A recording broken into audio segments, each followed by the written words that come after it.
السلام علیکم ورحمۃ اللہ وبرکاتہ۔ نحمدہ ونصلی علی رسولہ الکریم۔ قال النبی صلی اللہ علیہ وسلم افضل ایام الدنیا ایام العشر۔ قابل احترام سامعین و ناظرین، ذوالحج کا پہلا عشرہ ابتدائی 10 دن سال کے دنوں میں سب سے افضل اور برکت والے دن ہیں۔ ان دنوں کے اندر جو کرنے والے کام ہیں ان میں سے سب سے پہلے نمبر پر ہمیں ان دنوں کے اندر کثرت کے ساتھ اعمال صالحہ کا اہتمام کرنا چاہیے۔ زبانی، بدنی، علمی، عملی، مالی، ہر طرح کی نیکیاں کرنے کی کوشش کرنی چاہیے۔ خصوصاً اجر و ثواب میں ان دنوں کے اعمال بہت زیادہ اہمیت کے حامل ہیں۔ رسول اللہ صلی اللہ علیہ وسلم نے فرمایا، ما من ایام العمل الصالح فیہا احب الی اللہ من ہذہ الایام، کہ ان 10 دنوں کے اندر کیے ہوئے اعمال اللہ تبارک و تعالیٰ کو عام دنوں کے مقابلے میں زیادہ محبوب اور زیادہ پسندیدہ ہیں۔ صحابہ کرام رضوان اللہ علیہم اجمعین نے کہا، وَلَلْجِهَادُ فِي سَبِيلِ اللَّهِ، کیا اللہ کے رسول عام دنوں کے جہاد کے مقابلے میں ان دنوں کے اعمال اللہ کو زیادہ محبوب ہیں، زیادہ پسندیدہ ہیں، زیادہ افضل ہیں؟ آپ نے فرمایا، وَالْجِهَادُ فِي سَبِيلِ اللَّهِ، عام دنوں کے جہاد فی سبیل اللہ سے بھی ان دنوں کے اعمال اللہ تعالیٰ کو زیادہ محبوب ہیں، زیادہ پسندیدہ ہیں۔ الا رجل خرج بنفسه ومالہ، سوائے اس شخص کے جو اپنی جان اپنا مال لے کر اللہ کے راستے میں نکلا، فلم یرجع من ذلک بشیء، وہ کوئی بھی چیز واپس نہیں لے کر آیا، وہ اپنی جان بھی اللہ کے راستے میں، مال بھی اللہ کے راستے میں قربان کر دیا، تو اس کے عمل کو تو کوئی پہنچ نہیں سکتا ہے۔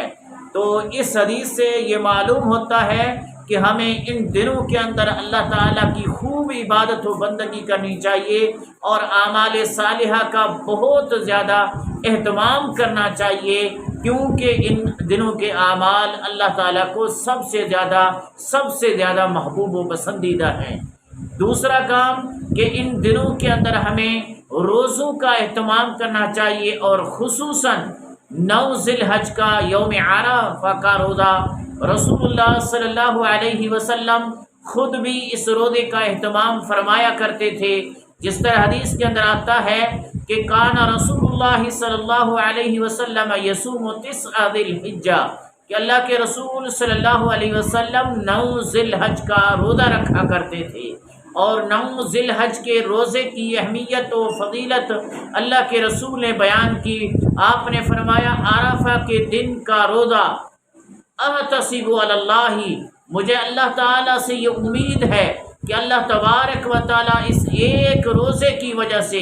یوم عرفہ کے روزے کی وجہ سے، یکفر السنۃ الماضیۃ والباقیۃ،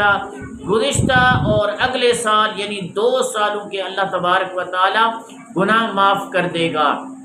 اسی طرح تیسرا کام جو ان دنوں کے اندر خوب کرنے والا ہے وہ ہے بکثرت اللہ تبارک و تعالیٰ کو یاد کرنا، ذکر الہی کا اہتمام کرنا۔ اللہ تعالیٰ نے قرآن کریم کے اندر فرمایا، وَيَذْكُرُ اسْمَ اللَّهِ فِي أَيَّامٍ مَّعْلُومَاتٍ، کہ ایام معلومات کے اندر اللہ تعالیٰ کو خوب یاد کرو، اور ایام معلومات سے مراد یہ ذی الحج کے ابتدائی 10 دن ہیں۔ رسول اللہ صلی اللہ علیہ وسلم نے فرمایا، ما من ایام اعظم عند اللہ ولا احب الیہ العمل فیہن من ایام العشر، کہ آپ نے فرمایا کہ ان 10 دنوں کے اندر کیے ہوئے اعمال اللہ تبارک و تعالیٰ کے نزدیک سب سے زیادہ عظمت والے ہیں، سب سے زیادہ اللہ کو پسندیدہ ہے، لہذا آپ نے فرمایا فاکثروا فیہن، تو تم کثرت کے ساتھ ان دنوں کے اندر التسبیح سبحان اللہ پڑھا کرو، والتکبیر اور اللہ اکبر پڑھا کرو، والتحلیل اور لا الہ الا اللہ کا ورد کیا کرو، یہ اذکار خوب کیا کرو۔ اسی طرح رسول اللہ صلی اللہ علیہ وسلم کی حدیث ہے، آپ نے فرمایا ما احل محل قط الا بشر ولا کبر مکبر قط الا بشر، جو بھی ان دنوں کے اندر لا الہ الا اللہ کا ورد کرتا ہے اس کو خوشخبری دی جاتی ہے، اور جو کوئی بھی اللہ کی بڑائی بیان کرتے ہوئے اللہ اکبر کہتا ہے اس کو خوشخبر دی جاتی ہے۔ صحابہ نے کہا اے اللہ کے رسول، کس چیز کی خوشخبری؟ کیا جنت کی خوشخبری دی جاتی ہے؟ آپ نے فرمایا ہاں، جنت کی اسے خوشخبری دی جاتی ہے۔ صحابہ اس قدر تکبیرات کا اہتمام کیا کرتے تھے کہ سیدنا عبداللہ بن عمر اور سیدنا ابو ہریرہ ان 10 دنوں کے اندر بازار نکلتے، زور سے تکبیریں کہتے، اور صحابہ لوگ سن کر ان کے ساتھ وہ بھی تکبیریں کہا کرتے تھے، اور تکبیرات کے الفاظ جو کہے جاتے تھے، جو کہتے تھے اور جو ثابت ہیں سندوں کے صحیح سند کے ساتھ، وہ ہیں اللہ اکبر لا